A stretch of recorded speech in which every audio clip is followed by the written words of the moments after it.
Hello, my name is Jelani and thank you for letting me be here to speak today. And I'm going to share my mom's story. Gathering her purse, her keys, and her lesson plans, a young woman moved slowly towards the door of the home that she had just purchased. Even though that she was in pain, her goal was to get to her car, take her son to school, and get through 8 hours of teaching without throwing up or passing out while she was teaching. Her body was weak, but she was determined to get off work that day and devote her evening to helping her son with the project he was working on. He works very hard because he wants to be a doctor. Barely able to walk or even hold her head up, she made it to her classroom where she was a science teacher. Though she was a dynamic teacher, teaching was hard because of an illness that left her with a colostomy bag that constantly had to be changed throughout the day. You see, the woman had colon cancer that had metastasized. My auntie Shay taught me that word. Because of her cancer, to her lungs and her bones.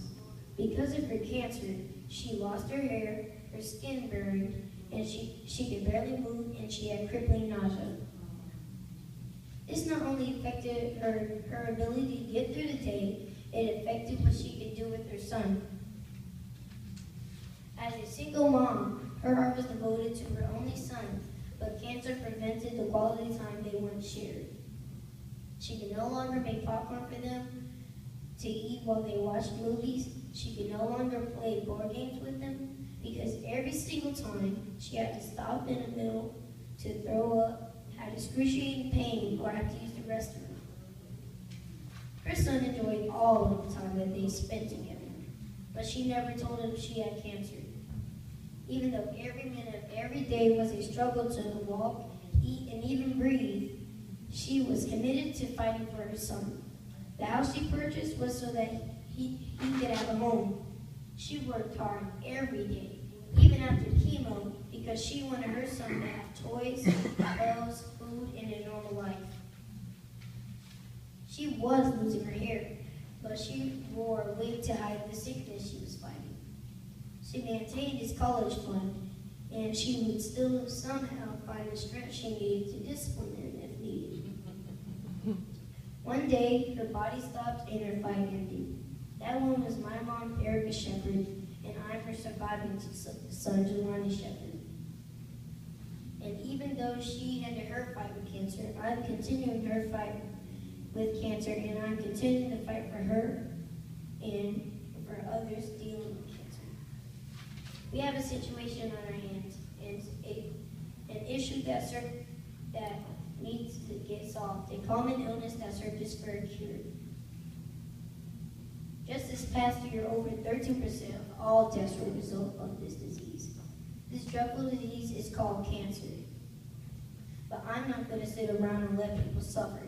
I have felt the effects, and I know what it's like to watch somebody struggle to pay hospital bills, co-pays for chemo, and still fight for their life.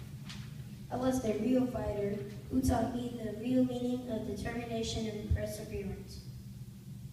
I want to help families who are fighting this disease to punch the lights out of cancer.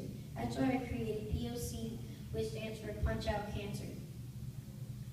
I want to also help children who are fighting cancer to have hope and fun, to go on trips, or to even go to the salon to get their hair and nails done. That's for the girls, by the way. Maybe even send them to a ball game or a theme park. POC represents hope and determination. It is a symbol for fighters, survivors, and overcomers. But I can't do it alone. Join with me. Help me fight. Go support my foundation to help others have a fighting chance. Help me to save lives. I lost my mom, but maybe I can help save someone else's. Together we can. Together, you, and you with me can achieve greatness. Cancer might have started this fight, but I'm going to end it.